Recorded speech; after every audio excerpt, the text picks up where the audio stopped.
Oh gosh, it's just so awful. The sun is out. It's a beautiful day. That's one thing. It's hard here to report on the weather because pretty much every day is a great day, right? That's it. So, That's it. We have some heat although, moving in. We've got the sun, so it's been nice. It's been a nice week so far. oh, good, good. Just not have some rain is probably really Yeah. awesome. Yeah, and Yes. we did get up to 109 yesterday. That was a little hot. That's hot. That's hot. So, but you don't sweat. Mm. That the difference is when the air is so dry, and that's how people can get. I'm not sure exactly, but they say get dehydrated so easily because when your body sweats, it just immediately evaporates. So you don't Hmm. have that muggy, wet feeling like you get in Kansas City. So, yeah, Okay. that kind of difference between the dry heat and the wet heat. So, Right. all Right. right, I'm going to do a little hello in the box, and Yeah. I think I'm going to also I'm going to copy this little link. So those of you who might be new joining us, this link, click on that link, and they'll let us see your comments. Here's the link to give us your comments. Yep. And I see it looks like Karen Reyes has joined us. Good morning, Karen. All right, now I don't see her yet. Oh, there she is. Yay, Karen, you're first on board today. I love it. So there we go. Okay, so that way I think you guys have that link. So as you see, we can see Karen's name, and that's because at some point or another, quite a while back, she clicked that link, and it just gives that actually Facebook. You're giving Facebook permission to show your name on our platform. Is kind of what's happening there. So Mhm. anyway, so how? Just we'll just do a little chit chat catch up. So how was your weekend? Anything exciting or anything happening? We actually went shopping for a bed. that that is its own weird excitement. I've read up on more about beds and how to buy a bed and a mattress than I ever care to know. So Mm. So hopefully I don't the have to do it again for another 10 years. So so actually on the mattress, not the yeah, we bed, but bought an on the actual mattress. mattress and platform and all of that. So Ooh, yep. did you find it? We did. We did. We went to we went to actually out to Nebraska Furniture Mart here in Kansas City, and we had to laugh because we joked every salesman and salesperson was in that department because every 2 minutes, can I help you? Can I help you? Can I help you? And they don't get commission. They don't work on that. But what we found, because we bought a lot of things out there and we talked about it, is buying a bed is an intimate experience. It's where you sleep. And so they pop in and it's like, are you ready to talk yet? Nope, you're not. Okay. And they leave and you never see the same person. I bet we were approached by 20 people Oh and, no. but it wasn't in a way that was hounding, but it actually became humorous. But what we noticed is it was also a matter of who you felt comfortable saying, I'm ready to ask questions. Because there were a few people that came up. I was like, no, we're good. I didn't even engage with them. And then finally we had this one person, she came up and I said, do you have a magic wand? She said, I do. And then I was able to express my concerns, my husband's. We had a conversation and it was good. But that's one thing I will say just for the people out there that if you're in business, don't give up and go for what they're doing is they're doing different approaches. Each person has a different personality, a different thing, and it's a matter of finding the right fit. And we found the lady that was able to help us, give us peace and comfort in what we were wanting and needing, and gave us her expert opinion. And we had a bed delivered on Sunday, which I still can't believe. Wow. That's So, awesome. so yeah, so that's one thing. That's my piece of advice I took away from it is, again, it wasn't hounding. It was just, there was a constant ask, but they know when you're buying that's what you need because they don't do that in the other departments. That's the first time we've ever encountered that. So this is something they have Interesting. figured out. So, and it works. So Nice. And that was at Nebraska Furniture Mart? it was at Nebraska Furniture Mart. Yeah. Yeah, that So yeah, for those that don't know, that's it's been in Kansas City a long time, but it originated up in Omaha, Nebraska, and I it lived did. up there in Omaha and Bellevue. And there it was like the store. And before they opened one in Kansas City, that was when Bill and I were first married. We actually drove up to Omaha Mhm. to get some furniture, and they just delivered it right there. I mean, they've been really great at, they know how to treat the customers. At least They we've had do. good experiences. Yeah. And again, and a lot of times we'll just go in there and just window shop. I mean, it is, if you're at all in the mood to even look and see something different, it's just a great place to go and hang out. So Yeah. So sadly, a little kudos out there to Nebraska Furniture Mart this morning. that's it. That's it. So that's what we did this weekend. That was our excitement. All right. Well, that's a good thing. We are still in the process. Okay. So as I told y'all, we've moved a few times in our life here. So 17 to be exact. And we're thinking about it again, whether it's on a full-time basis or a part-time basis or whatever. But when you start through that process, so we've been, I guess, in essence, doing spring cleaning in the event we do decide to put the house on the market, because everything has to be streamlined. You don't want a bunch of extra stuff around. And so we've now done, so I think, of course, now the garages, we can't get the car in the garage because now all you've really done is shifted everything out of the inside of the house out to the garage. And I'm now down to my closet. We've done Bill's closet. I've done every drawer, every cabinet, the pantry, reorganized where I need to, got rid of what I could.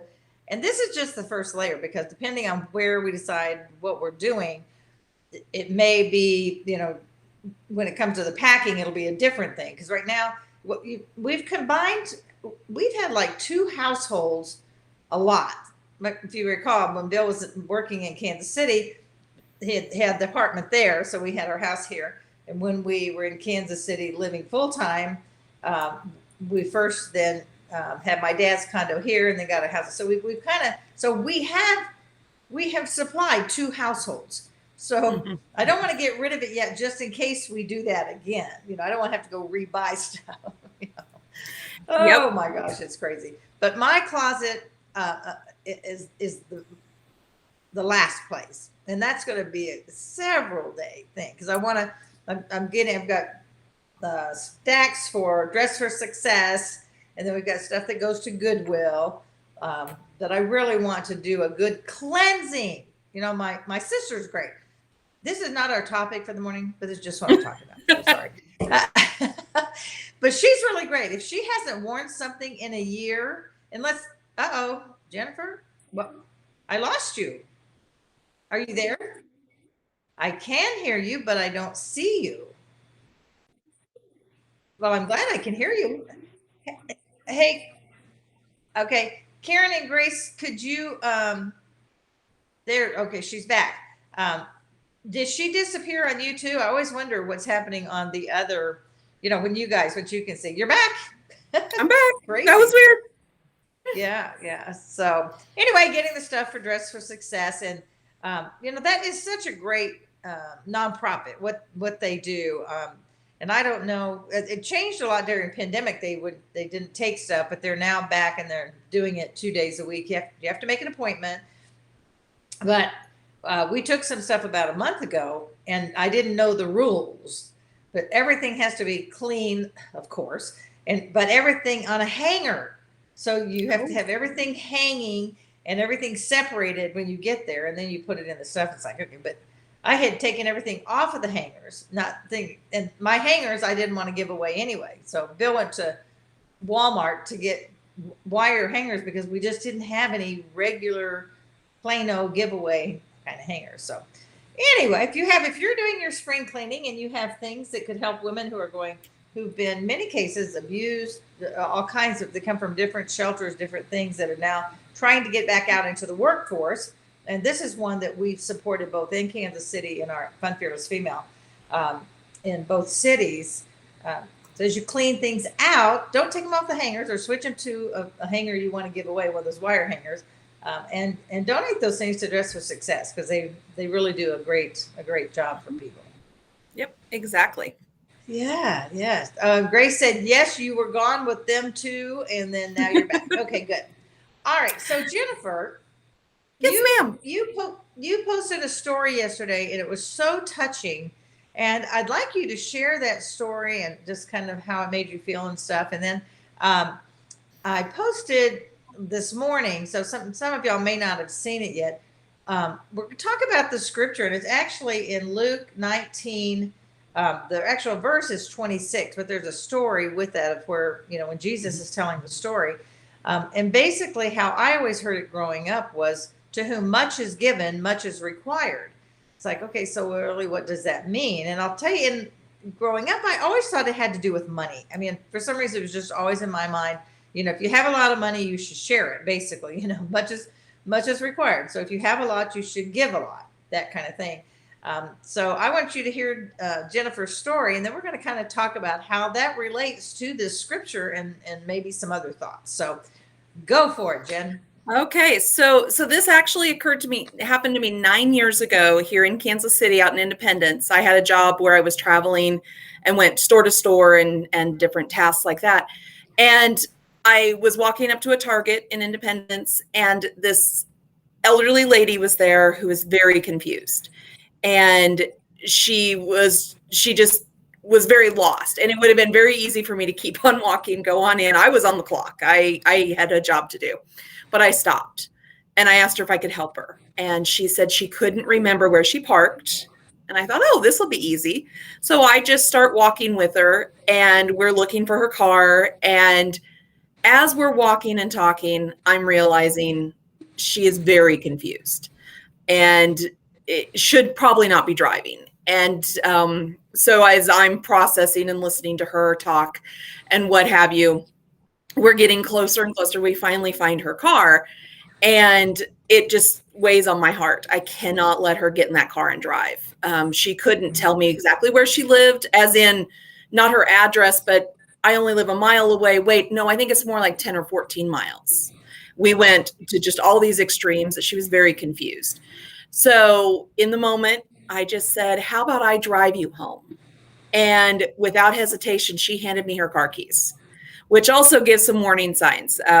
Someone could have very easily taken advantage of her.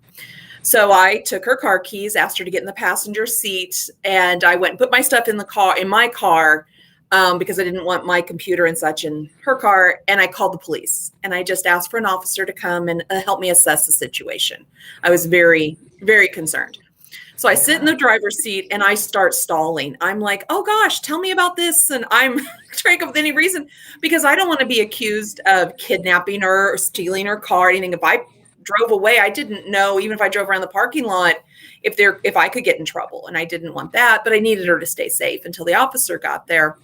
And in the course of our conversation, she tells me about her children and her grandchildren, her church family. She was very active in her church as a young person. But then also told me about the chairs that attack her at night and the things in her house that are dangerous, and which made me very sad. But also sitting that close to her, she had not bathed in weeks, if not months. Now, this was would have been June 5th, June 6th. That was a month after Mother's Day. Her children and grandchildren had not visited her. Her family has not seen her. Her neighbors have not touched base with her. And that made me very sad. So we went through, and I just kept stalling and stalling. I was doing anything I could come up with to not drive away yet. Finally, the officer comes, and when she sees him, she went from being this nice lady that I was speaking with to, on a dime, her purse was striking me in the face, on the chest. She was very angry. But I understood why. She said, you lied to me. You tricked me. And then she got scared. And she's right. I lied to her. I did not tell her I had called a police officer. And when she took a deep breath, she suddenly started crying, because I think in her heart, she knew she needed help. And I got out of the car. I handed the keys to the officer, told him what she had shared with me. And I walked into the store.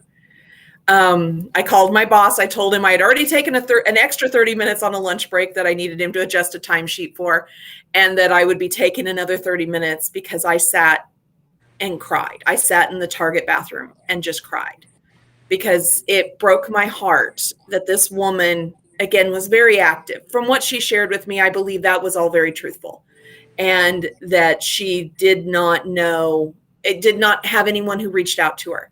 So anyone that's ever heard me say, and again, anybody who's been watching these for any amount of time will know, I always say, reach out to someone you haven't heard from in a while. It is because of Susan. Her name was Susan. That's the only piece of information I ever got from her. She weighs on my heart every day. And I think about her a lot because I didn't get to find any closure on it of what happened with her. But again, it makes me sad that there were just people in her life for all those years. And everyone else just said, oh, surely the neighbor's checking on her. Surely someone else is checking on her. She must have moved away. Nobody ever followed up. And that just makes me very sad to know that there are tons of people out there. And all it takes is a little bit of compassion and a little bit of time, because it was 30 minutes of my day. And I think I believe in that moment, I saved her, and I saved her from hurting herself, and I saved potentially someone else from getting hurt out on the highway if she had gone out there and gotten confused. And that's not me patting myself on the back. That's me acknowledging I did a good thing and I think helped her. But that woman has impacted my life. I mean, if you go back through my Facebook feed about once a month, somehow I will work it. Hey, call a family member you haven't heard from in a while. I will mention that. And my mom will tell you, I'm like, hey, have you heard from Aunt and Uncle so-and-so? Have you, how's so-and-so doing? I'm asking her because there's people that are in her circle that it would be more that she would reach out. And I'm like, it's my way of encouraging people to continue to reach out. So that is the story I shared, and it's on my Facebook page. And I share it every year at this time because it pops up in my memories. And I'm so glad it does, because the day I wrote it was the day it happened. And what I put in there was very heartfelt. Yeah. Wow. And you're right. I mean, the chances are, you really could have saved her life or someone else's, for her to be behind a wheel. So you don't know if the police drove her home or just took her home. You just kind of turned it over to the authorities. They're used to handling these kind of things. I think that was very wise of you. And you're right. I don't know that I would have stopped to think, you could have been accused of kidnapping or something like that if you had just gotten in her car. And then, of course, I don't know how you would have gotten back from wherever she lived.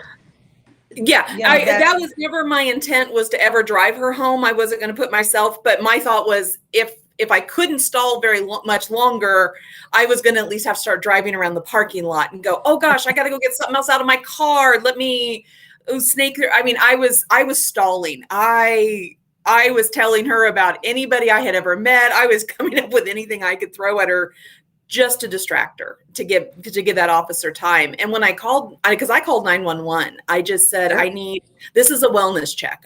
This woman is very confused and I'm not comfortable letting her drive away. And they sent somebody there was an officer there within, I would say, 10 minutes.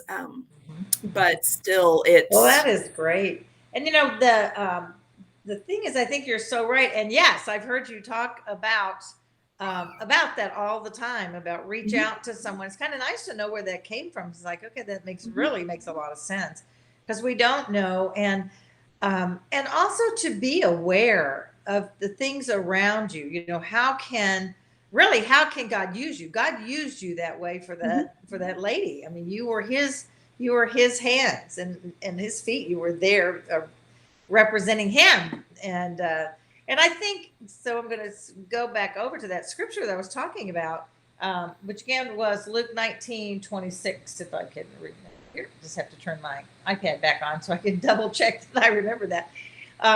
And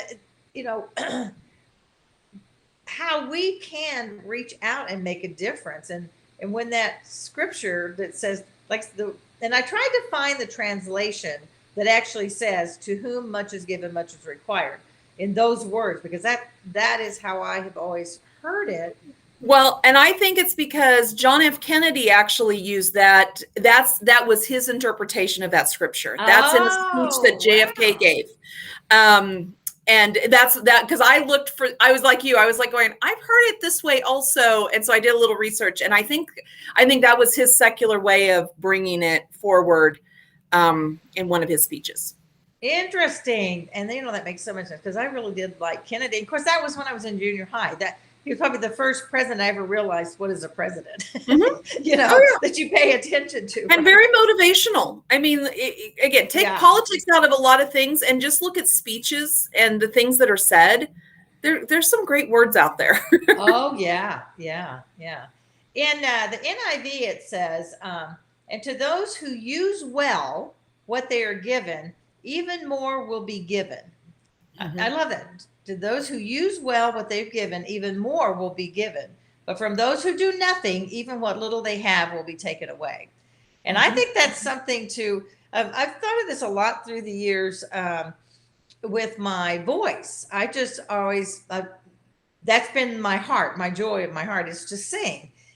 And I have to say, up until I'll be like, since I came to Vegas, or like the last 10 years, I haven't actually studied voice. But even after I went to college, and I kept studying. I've had a vocal coach almost all my life because I felt this thing inside me that I needed to always be prepared, because I felt like that was a gift.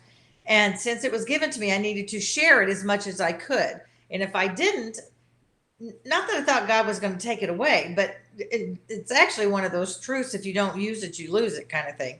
You know, if you keep it up, it's like exercise of your body. So that's just one example. But I think when you're given such a gift of compassion that you are, and I don't know if yours is compassion and empathy. I'm not sure, because you know those are a little different. But whatever that is, if that is a gift that you have, to use that when you have the opportunity, that's why you have it, you know. And you're walking that out and helping to share with others to do the same thing. And so many of you, I know you have gifts. I've talked to so many women through these years who just will say, like, first of all, it breaks my heart to hear you say, well, I don't have any talents, because that is hogwash. Yes, you do. I am calling you to the carpet. And if you don't know what it is, then give me a call and we'll talk about it. And I'll help you see that inside yourself. Like I said, when I first heard that, I don't know why, but I've just always thought about it from a money standpoint. So if somebody has a lot of money, the rich people, for lack of, from my teenage brain, I guess, it always was, then they should share their wealth.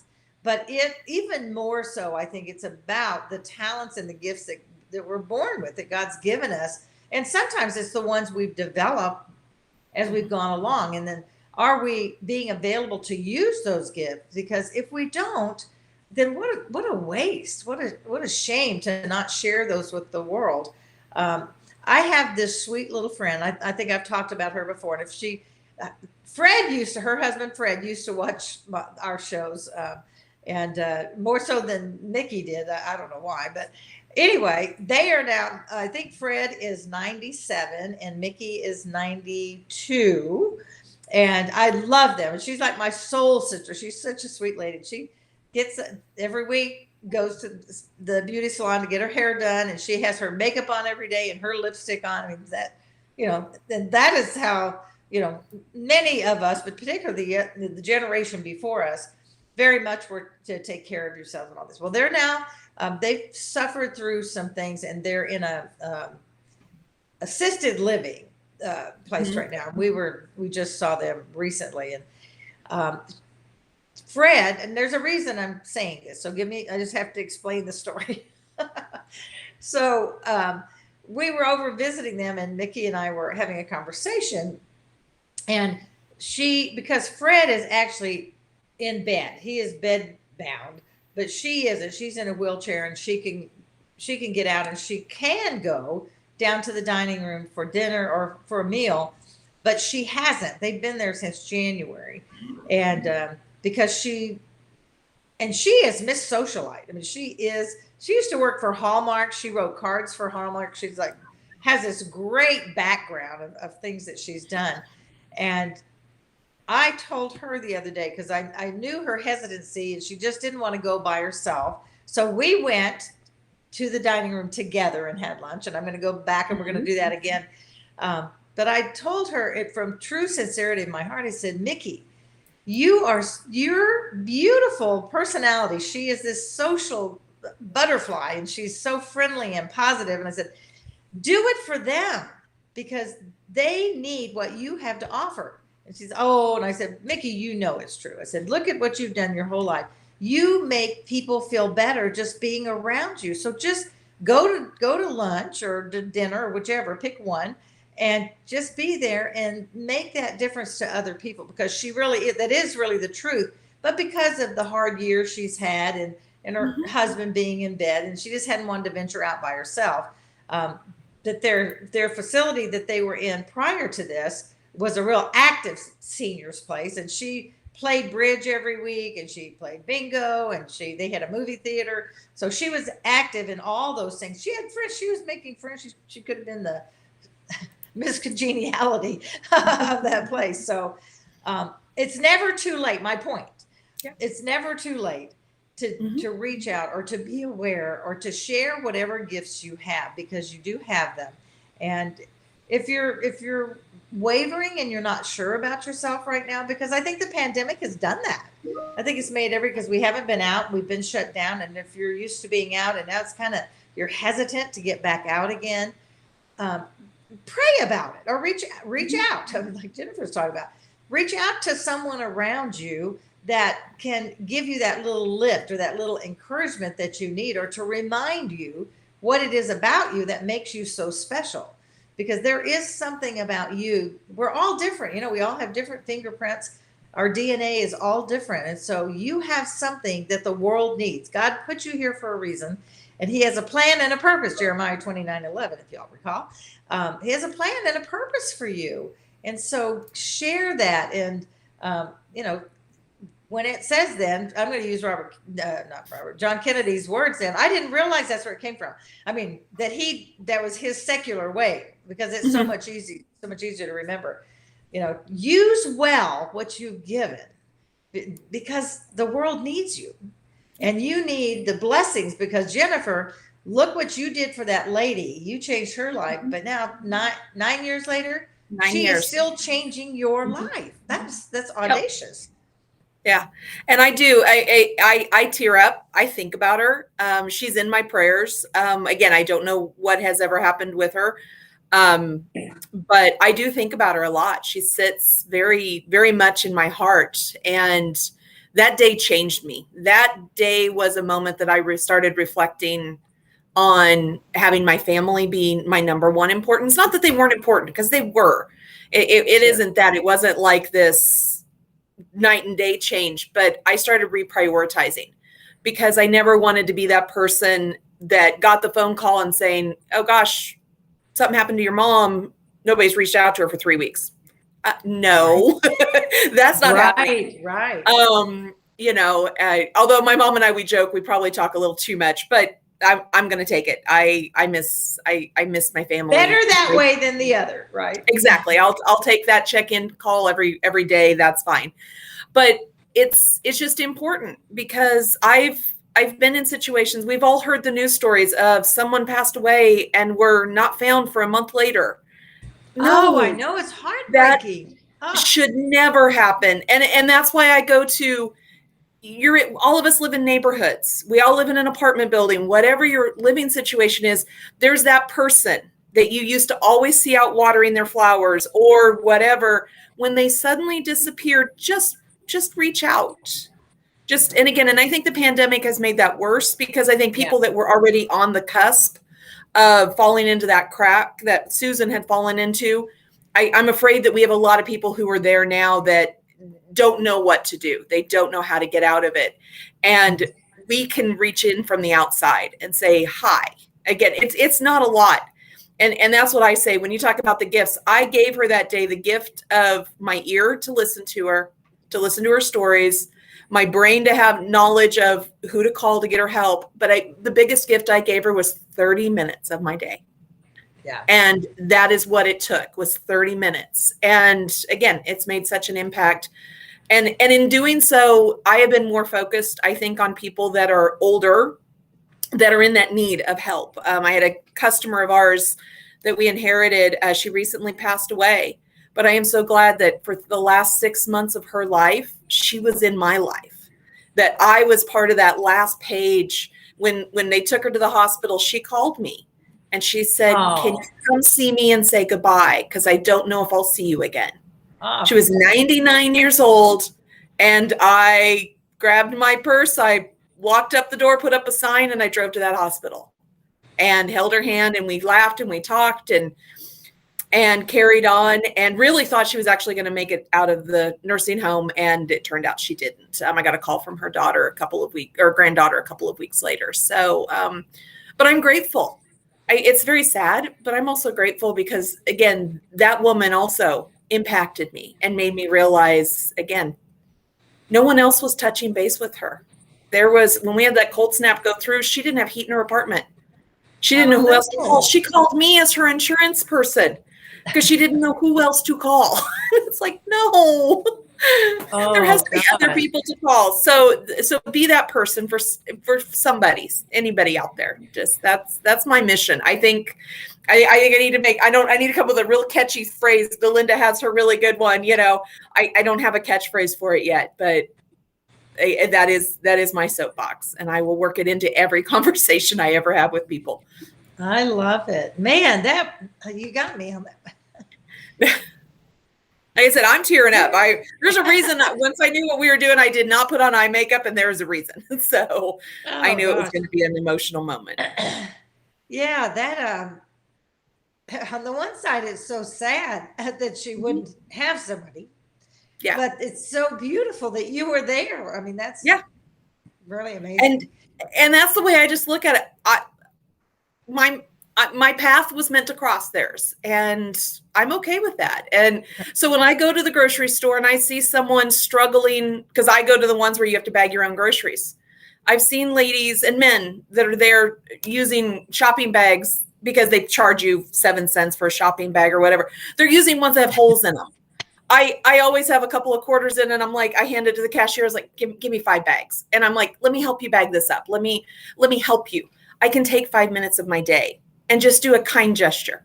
And I am constantly doing that. I will help somebody. I will push their cart to their car for them, whatever I can do, and make them feel comfortable and safe, and just maybe bring a little bit of happiness. And I just think that's what we all need to do. And I just think that with all the other craziness, if we just did that, makes you go to bed just feeling better about yourself and about the world. Absolutely. It would change the world, Jennifer. Mm-hmm. I mean, it could really, and that's how the world can be changed is by being kind. And it didn't matter, all this other stuff. How about just basic kindness to other people? It doesn't matter how young or old, although it seems like very often it's the elderly that have more of those challenges, and that's where you're seeing your focus.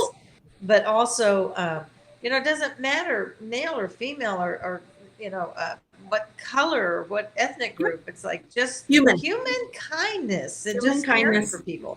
Well, because again, you were being Jesus' hands and feet. Yeah, we wouldn't hesitate if we saw a child that was lost and confused. Oh my gosh, we would all rush to, okay, let's find your mommy. Let's do this, do that. We don't hesitate, but there's a whole segment of people that we turn a blind eye to because they're adults. Well, okay, some of them are just as confused as the 3-year-old that let go of mom's hand. And I think we need to remember that. And the other thing is, the Bible is full of stories. And that was Jesus and his disciples, and going into the Old Testament. I mean, it's a story of one person helping another person. Yeah. That's all that is. That's all the Bible is full of that. And I mean, even the loaves and the fishes, there was one man who said, I'm going to feed this crowd. We go into all of that. That's all that is. But it changed our world, and it changed how we believe and what we believe. And it's our foundation because the stories are shared, which is why I wrote what I wrote and I share what I share, because I believe that's what we should do. But I can't go and help every single person out there with everything, but I can help the ones that cross my path. Yeah. And I just think that's what we're supposed to do.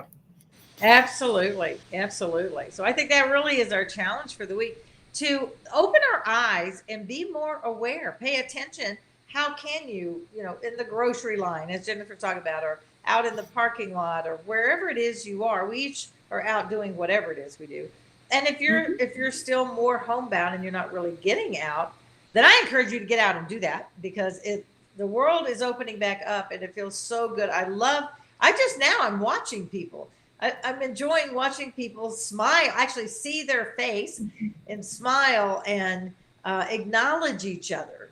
Yeah. So just those little things. I mean, sometimes just smiling at someone can make their day. But we've talked about that before, but even more now that because we've had a many year people, of not seeing that, and I it's know, weird. I know. It is very strange. And I would say if there is someone who is still more homebound and is watching this, there are things you can still do.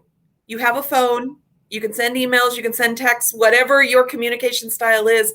Reach out to those people. Reach out to some other people that you may know may be in your same situation. You can have a phone conversation and bring that human connection back into their world. And that's okay too. Again, I agree with Delinda. If you can get out, please start getting out. There's a lot to be said about being around people, and there's a lot that we missed. But there's things each one of us. You're right, Delinda. Each one of us has gifts, and we can all share. Yeah, and we really can. Grace said, "This is such a beautiful story. Thank you for sharing." Karen says, "Kindness is contagious." Yes. So maybe she's suggesting a line, a tagline Yep. for you. Exactly. And again, and if you notice, none of the things I shared cost you any money. No, not at all. Again, and I am the first person to say, I'll buy that cup of coffee for that police officer or do whatever. Those acts of kindness are also nice, but the ones I talk about, it's just a few moments of your time and just showing a little bit of kindness and compassion. It's all it costs you. And I'll give that away all day long. You bet. And time is the most valuable commodity we have. I mean, sharing that 30 minutes of time, sharing 5 minutes here or little things that happen. It can be 5 minutes or 10 minutes, or it can be a half an hour like you did, or visiting somebody in the hospital. That's something I've done a little bit of, but I haven't done a lot. And of course, we haven't been able to do that at all in this last year or so. But just think of the things. And sometimes, as you were talking, Jennifer, it reminded me of this. Sometimes what it is that you need, if you will give that to someone else, you are the one that will be blessed, and it'll help you get out of that. So if you're struggling with something right now, put yourself on the sideline and do that same thing for somebody else. Because sometimes it's just easier to do it for someone else than for yourself. Maybe it's just hard to get out of that dark place, or if it's hard to get out, reach out. So let's just say, as an example, you haven't really gotten out. Call someone and ask them to go out with you. Just call and say, will you just meet me for coffee, or let's get together. I've missed you. So by reaching out to help that person, you're helping yourself. So then you can take your next journey, Exactly. So, exactly. Anyway, well, we are over time. Not a big surprise. So. But thank you for letting me share my story, and I'm grateful that you read it. And like I said, it's something I share yearly, and it's just genuine and heartfelt for me. So yeah, and true. When I read it yesterday, it's like I got very, very touched by it and teary eyed, and it's like, okay, well, we need to get this out there a little bit more. So. Anyway, well, you guys, thank you so much for being here. And I know how valuable your time is. You're pulled all these different ways. And I so appreciate, Jennifer and I both really appreciate that you would spend your time with us, because you could be 100 other places and on many other Zoom calls or whatever. So thank you for choosing to share this time with us. And I do hope you've been blessed. I think it was a morning where we touched some hearts this morning. So thank you very much. Everybody, remember that life is not a matter of chance. It's a matter of choice. Choose to let God use you and your gifts, and you will be blessed. All right. Bye now. Thank you. Have a good week.